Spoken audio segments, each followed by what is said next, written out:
താമരപ്പൂവ് ആത്മീയതയുടെയും കാൽപ്പനികതയുടെയും പ്രതീകമാണ് എന്നും ഭാരതീയ സംസ്കാരത്തിൽ. ഒരു താമര വീട്ടിൽ വിരിഞ്ഞാൽ എന്തെല്ലാം ഗുണങ്ങളുണ്ടെന്നറിയാവോ? ഇപ്പോൾ എല്ലാവരും വീട്ടിൽ താമര ചട്ടിയിലൊക്കെ നട്ട് വളർത്തുന്നുണ്ട്. പക്ഷേ അതിൻ്റെ ആരോഗ്യപരമായ ഗുണങ്ങൾ, രോഗസംഹാര ശേഷി എത്ര പേർക്ക് അറിയാമെന്നറിയില്ല. പ്രധാനമായിട്ട് ഉഷ്ണരോഗങ്ങൾ, ഉറക്കക്കുറവ്, ഉള്ളിലേക്ക് കഴിക്കുക പോലും വേണ്ട.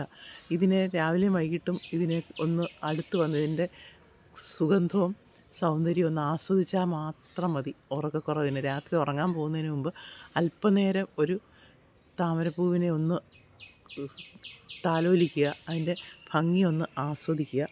അന്ന് നല്ല ഉറക്കം കിട്ടുമെന്ന് ഉറപ്പാണ്. അതുപോലെ ഉഷ്ണരോഗങ്ങൾക്കും സ്ത്രീരോഗങ്ങൾക്കുമൊക്കെ ഇതിൻ്റെ പല ഭാഗങ്ങളും ഉപയോഗിക്കും. താമരയില കൊണ്ട് അട ഉണ്ടാക്കി കഴിക്കാം.